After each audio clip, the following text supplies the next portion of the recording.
लाऊडस्पीकरचा वापर गरजेचा नाही. लाऊडस्पीकर जप्त करावा.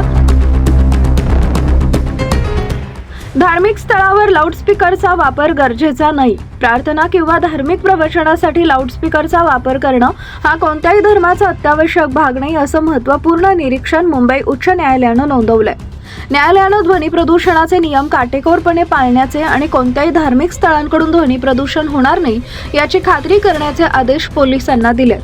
कुर्ला व चुनाभट्टी येथील रहिवाशांनी त्यांच्या परिसरातील मशिदी व मदरशांमधील भोंग्यांमुळे प्रदूषणाचा होणारा त्रास असल्याची तक्रार न्यायालयाकडे केली होती.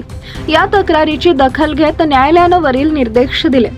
ध्वनी प्रदूषणास जबाबदार असलेल्यांवर कारवाई करण्याचे अधिकार मुंबई पोलिसांना आहेत. त्यामुळे पोलिसांकडे स्थानिकांनी तक्रार केल्यानंतर ते कशी कारवाई करणार याबाबत मार्गदर्शक तत्त्वे आखावीत. ज्या धार्मिक स्थळांविरोधात तक्रार आली आहे त्यांना आधी समज द्यावी. पुन्हा तक्रार आल्यास कायद्याअंतर्गत दंड ठोठावावा आणि तिसऱ्यांदा तक्रार आली तर लाऊडस्पीकर जप्त करावा. तक्रारदाराची ओळख गुप्त ठेवावी असंही न्यायालयानं म्हटलंय.